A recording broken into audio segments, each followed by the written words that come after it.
My name is Izzy Cooper, and I have been attending South Hills for about a year now at the Costa Mesa campus.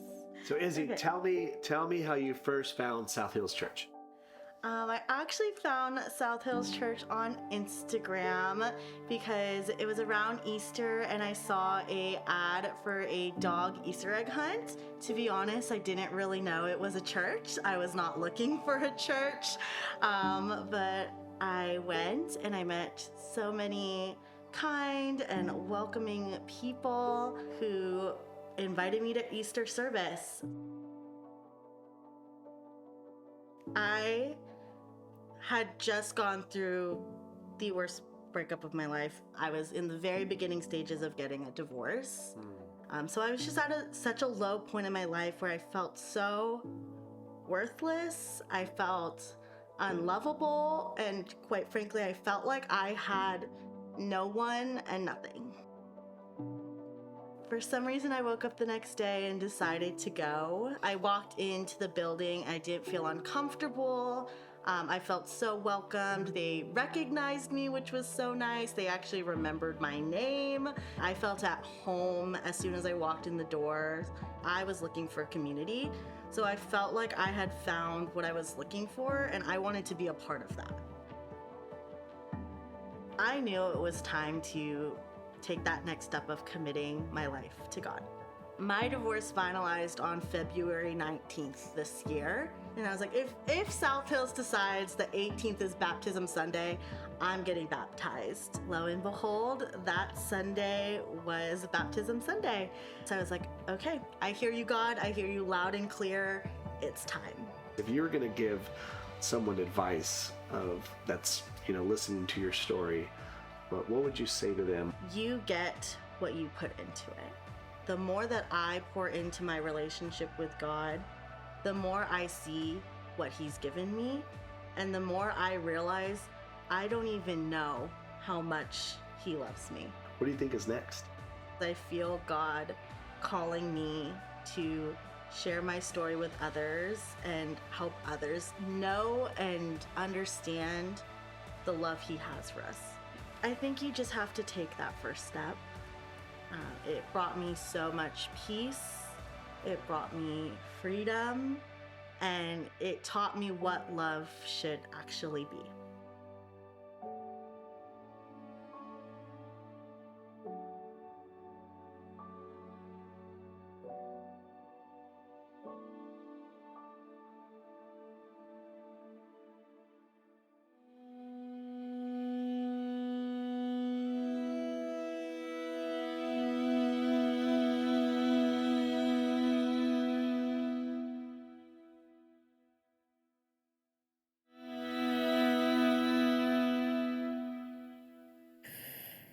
We doing all right? Everybody good? Hey, welcome to South Hills. And can we also take a moment to welcome everyone joining us online, wherever you're watching from. We are so glad that you are with us this Easter.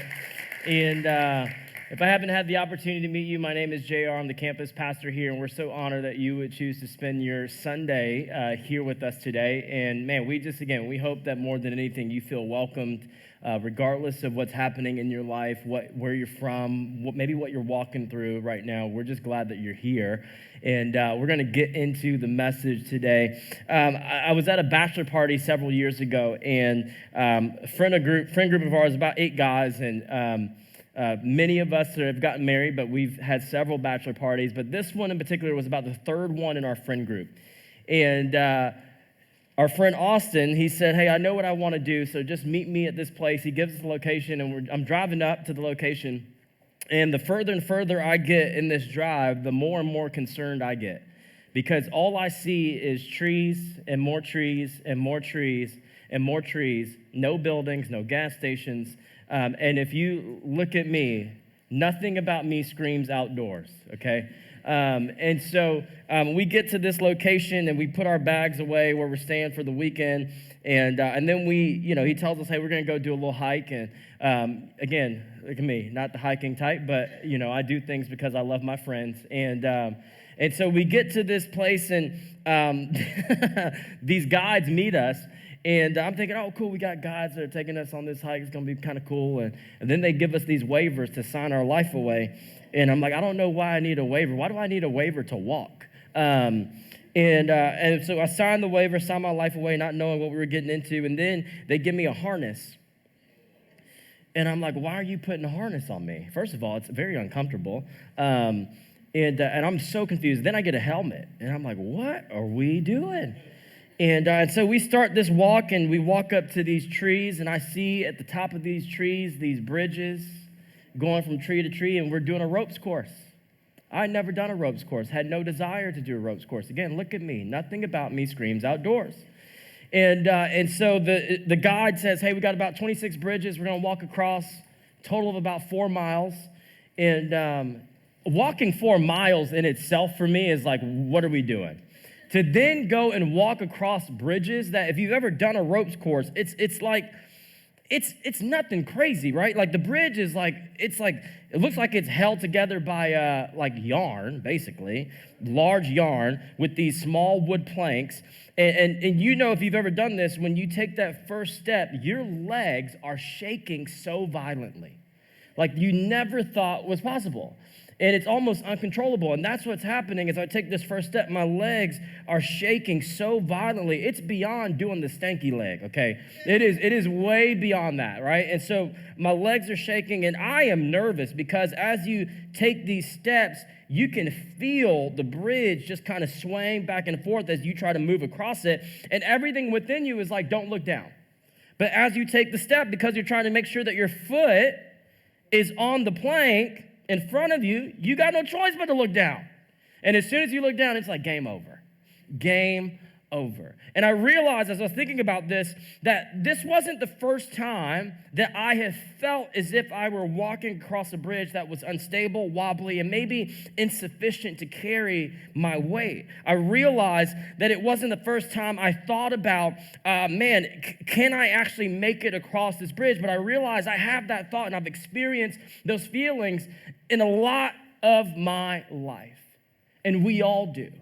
For many of us, before we even get out of bed, we already feel as though we are walking across a bridge that feels unstable, that feels wobbly, that feels insufficient to carry the weight that we feel like we are carrying.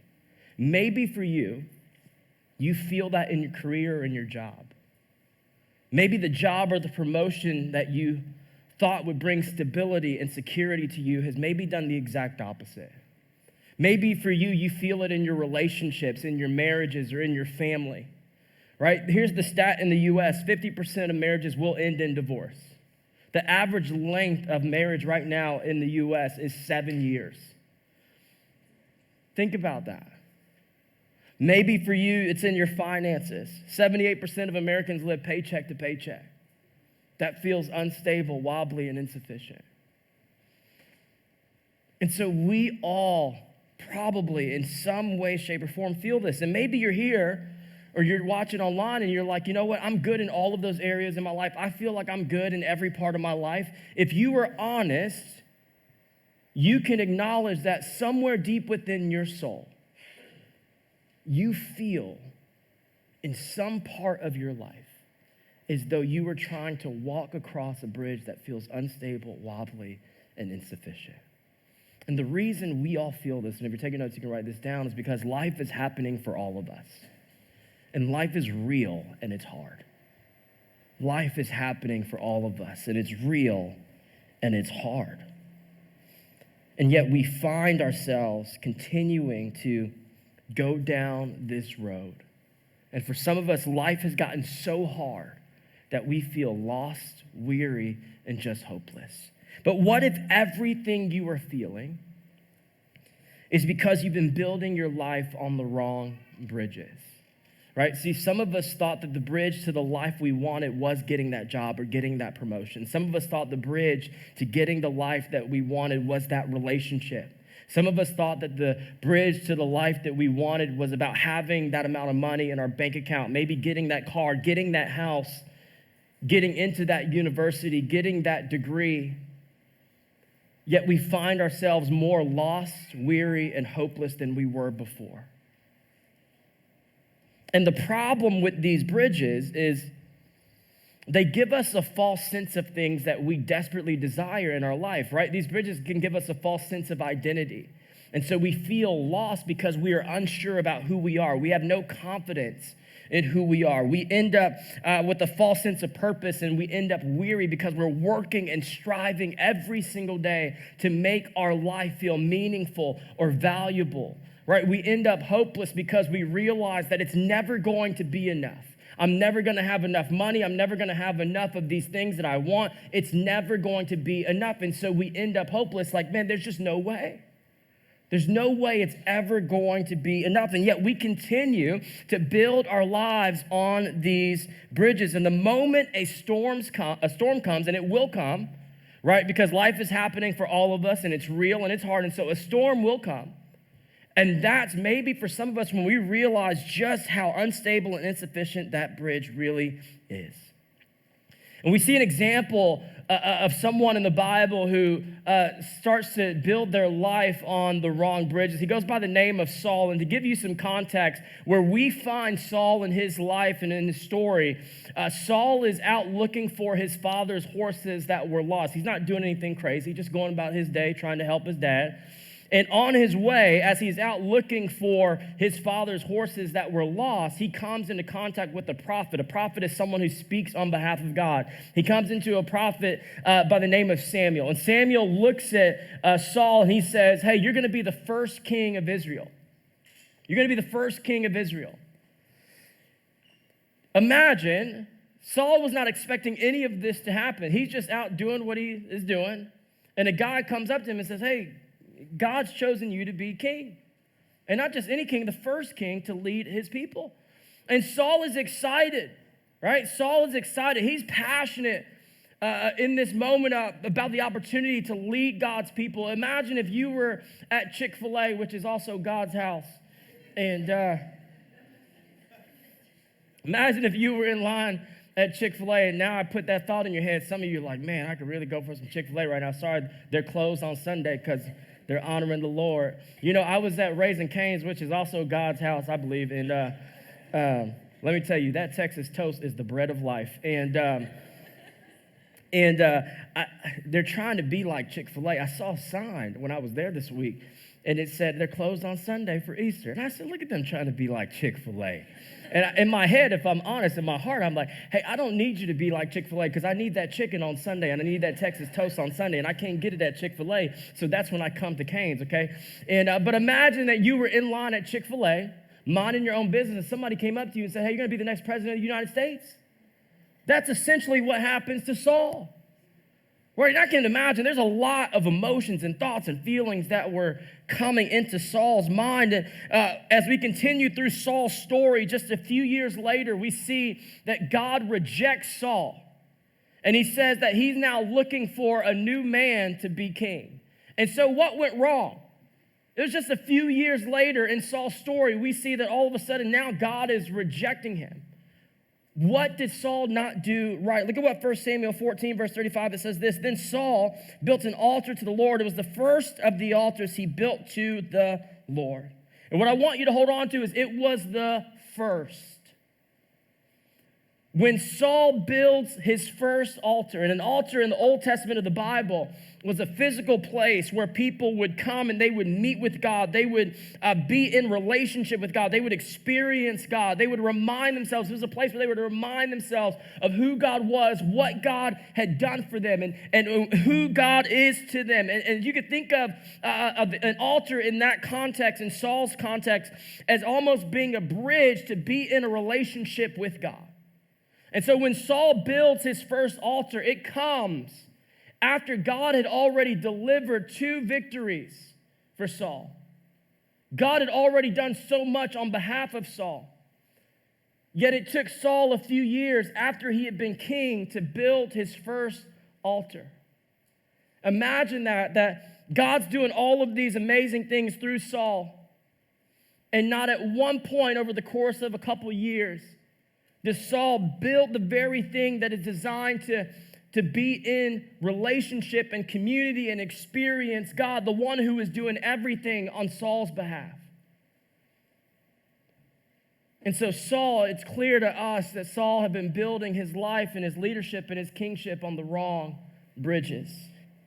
And this continues to play out in ways that only further the gap that clearly exists between Saul and God. Later in Saul's story, God commands him to kill all the Amalekites and everything they own, including their livestock. But let's look at what Saul does. Look at what 1 Samuel 15, verse 9, it says this: Saul and his men spared Agag's life and kept the best of the sheep and goats, the cattle, the fat calves, and the lambs, everything, in fact, that appealed to them. They destroyed only what was worthless or of poor quality. Imagine, for those of you that have kids, had kids, we have a 2-year-old right now. Imagine if we told our 2-year-old, we commanded our 2-year-old, we said, Zion, as your father, I am commanding you to go into your room and you need to get rid of all of these cars. That is his thing right now. We have way too many cars. If you saw my office right now, you would see a lot of cars. And if we said, hey, Zion, go into your room. We want you to get all of these cars that you have because you have way too many. There's a lot that you don't even play with. They're just sitting there. And we're going to give those to somebody who needs them, who could play with them. And our son, listening to his father, goes into his room and he starts to pick out his cars, and he picks out his Lightning McQueen that only has 2 wheels on it. And then he picks out his remote control Lightning McQueen that doesn't work anymore because we can't find the remote control. And then he finds his Mater, which is the tow truck. We're talking about the movie Cars here. That's his jam. For those of you who are like, who is Lightning McQueen? Who is Mater? These are all characters in the movie Cars. And he grabs his Mater that's missing his tow cable. He says, oh, we can have that one. He grabs Sally, and Sally ain't got no paint on her no more. Sally's also a car. And he pulls all these poor quality toys. He says, oh, hey, Dad, here, we can give these to somebody. That's essentially what Saul does. And what is Saul doing without even really communicating it?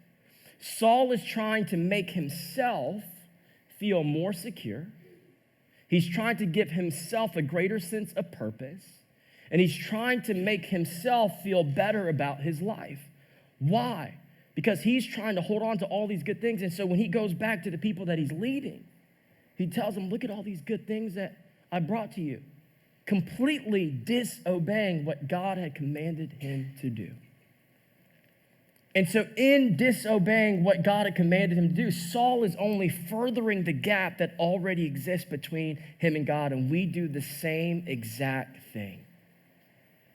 Many of us, in trying to make the bridges that we have been building our life on more stable, more secure, more sufficient, we are only furthering the gap that exists between us and God. What Saul and many of us fail to realize, though, is that when we are born into this world, as soon as we are born into this world, there is already a gap that exists.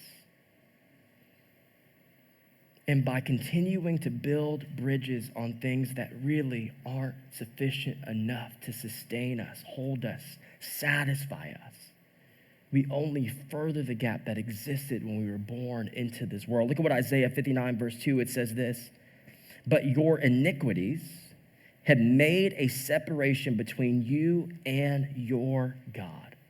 That word iniquities is defined as being corrupt in nature. So it's speaking to your character. You are born into this world with character. You are born into this world with a nature. And Isaiah is telling us that we are born with a nature that separates us from God. And then it says, and your sins, sin is anything we say or do that isn't pleasing or honoring to God. Your sins have hidden his face from you so that he does not hear.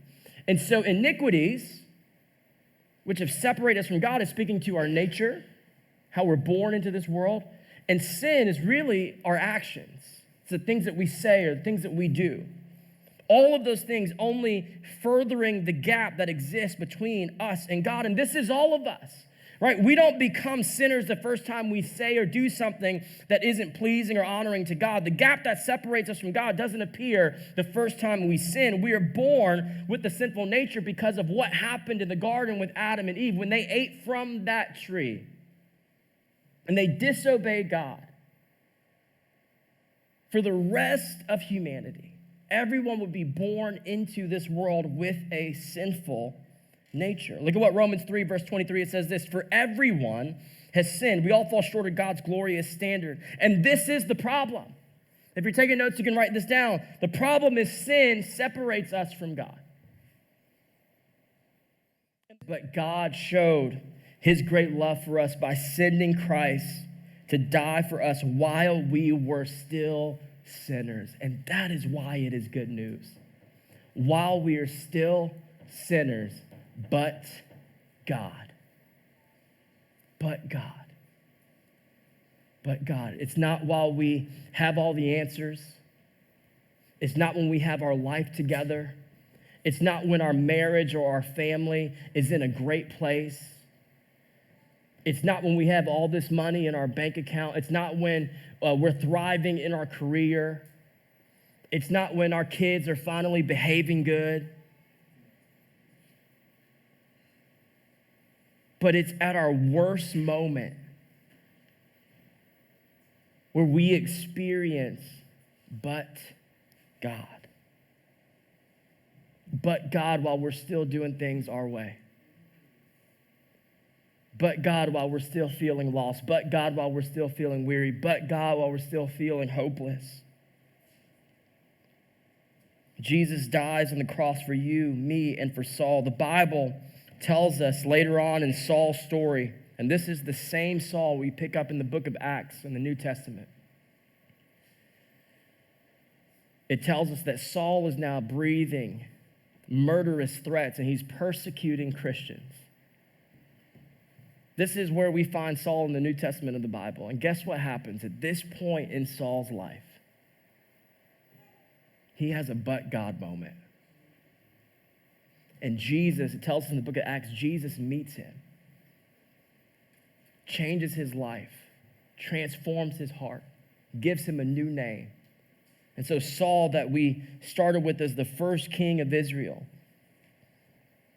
who clearly did not have God at the forefront of his mind, is replaced as king, journeying on throughout his life, building his life on the wrong bridges, and at his lowest moment, the grace of God, the kindness of God, the love of God extends to Saul, but God, through the person of Jesus, Jesus comes to meet with him and transforms his heart once and for all, gives him a new name. Saul becomes Paul. And Paul goes on to be one of the greatest missionaries known to humanity, spreading the good news of Jesus all over the world. All because of a but God. And you and I, we need someone to bridge the gap between us and God. And out of his great love for us, God sends his only son, Jesus, to die on the cross. And when Jesus dies on the cross, what the Romans who were killing and crucifying Jesus, what they saw as death's cruel knife, became the bridge to endless life.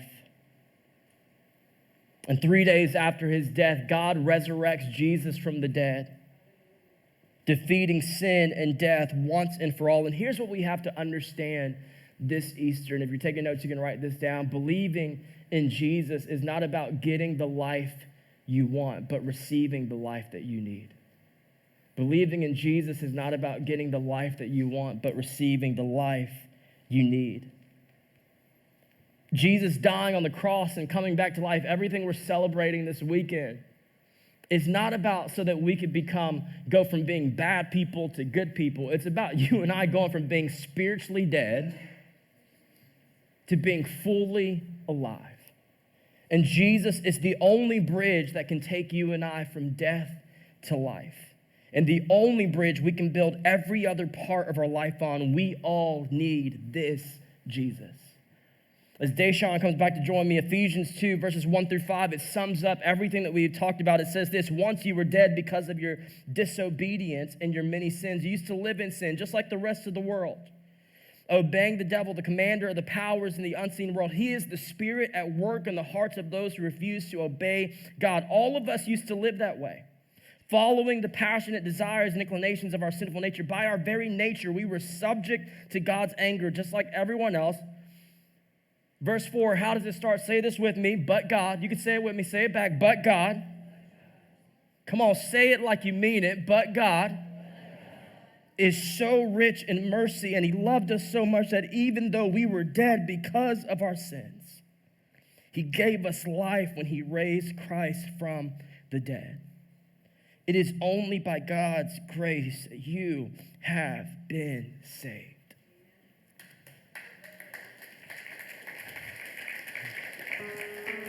And so here's the question we all have to wrestle with today.